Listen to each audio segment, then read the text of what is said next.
So Sean MacHale is my name. I'm from Mayo, which is in the west of Ireland, for those that don't know it. I've had an atypical, I suppose, background in terms of going to college, joining one of the grad programs in the banks. Went to London for a couple of years where I worked on trading floors primarily.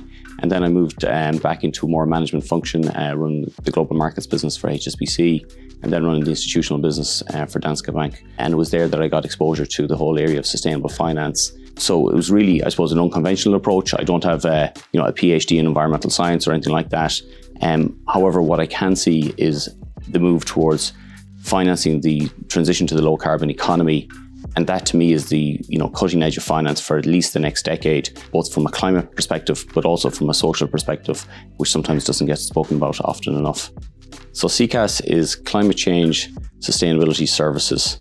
So in effect, what my team does is we advise clients on everything from setting an appropriate strategy all the way through to actually helping them decarbonize their operations.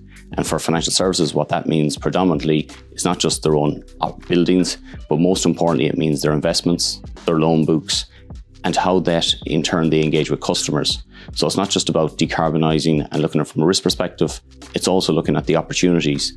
But why it's really important is that it's easy to say, let's save the planet, but you have to bring people on that journey. There's a huge amount of different factors and forces at play here in that. So if you're someone that can't afford to buy an electric vehicle to upgrade your house, well, what are you supposed to do in that? So again, we need to make sure that the supports are in place, both from a financial and from obviously a government perspective, to bring those people with us and make sure it's inclusive so that they obviously can benefit as well. The same with emerging economies in that. You can't expect a country to stay poor if they have all these natural resources. So you have to help them with that and ensure that the wealth is equally distributed.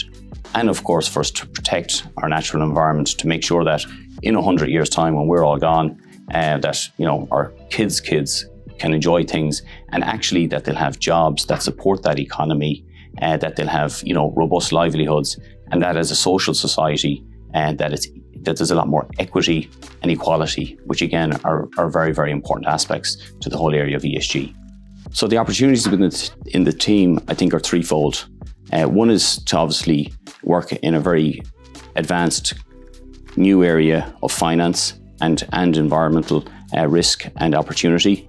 I think the second thing is to broaden and grow your own personal skill sets in that. I think then from a CCAS or a climate and ESG perspective, one thing that we're very, very keen on the team is that people grow. They want their careers to have done something.